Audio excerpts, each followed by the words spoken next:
Всем привет! Меня зовут Храпова Полина Максимовна, мой родной город Москва, а моя дата рождения 2012-го, 1 марта. Я хожу в театральную студию и занимаюсь вокалом. А из чего я?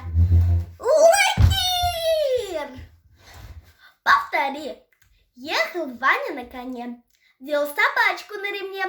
Ну а старушка в это время мыла кактус на окне.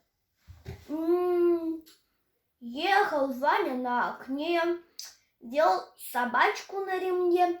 Ну, а кактус в это время мыл старушку на окне. Повтори. Ехал Ваня на коне, вел собачку на ремне. Ну, а кактус в это время мыл старушку на окне. Повтори.